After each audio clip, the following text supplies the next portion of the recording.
শুধু প্রতিশ্রুতি নয়, জনগণ তার বাস্তবায়ন দেখতে চায় বলে মন্তব্য করেছেন বিএনপির ভারপ্রাপ্ত chairman Tarique Rahman.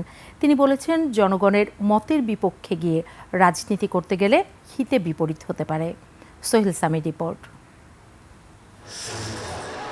July August গণ অভ্যুত্থানের বর্ষপূর্তি উপলক্ষে যুবদলের সমাবেশ।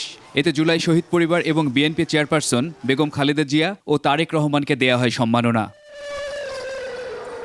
অনুষ্ঠানে যোগ দিয়ে বিএনপির ভারপ্রাপ্ত চেয়ারম্যান তারেক রহমান প্রতিশ্রুতির চেয়ে বাস্তবায়নের উপর জোর দেন।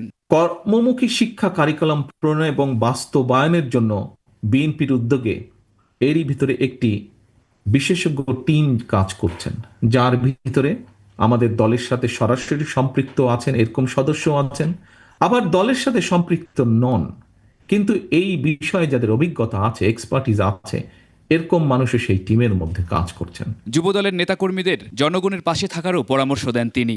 আমি মনে করি আজকের এই অনুষ্ঠানে শহীদ পরিবারকে সম্মাননা জানিয়ে আমরা আসলে সম্মানিত নিজেরা হয়েছি। দেশের স্বাধীনতা সার্বভৌমত্বের প্রয়োজনে দল হিসেবে বিএনপি বারবার এগিয়ে এসেছে বলে দাবি মহাসচিবের। আমাদের সামনে এটাই সবচেয়ে বড় চ্যালেঞ্জ যে একটা ধ্বংসপ্রাপ্ত অর্থনীতি, একটা ধ্বংসপ্রাপ্ত রাজনৈতিক কাঠামো, সেটাকে আবার ভিত্তি তৈরি করে আমাদেরকে আবার সামনের দিকে এগিয়ে যেতে হবে। ক্ষমতায় আঁকড়ে থাকতেই একটি গোষ্ঠী বিভিন্ন দাবি তুলে নির্বাচন পেছানোর পায়তারা করছে বলে মন্তব্য করেন বিএনপি নেতারা। যে যদি এইটা না হয় তাহলে নির্বাচন হবে না, যদি ওইটা না হয় তাহলে নির্বাচন হবে না, যদি এইটা না হয় নির্বাচন হতে দেওয়া হবে না। কয়েকটা বাচ্চা ছেলেপেলের মুখের কথায় মনে হচ্ছে তারা যা বলবে তাই দেশের লোকের মানতে হবে। আমরা তাদের মনে বাপদাদার চাকর বাকর মনে হয়।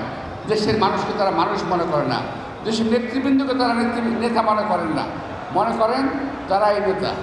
সোহেল সামি, 21 টেলিভিশন, ঢাকা।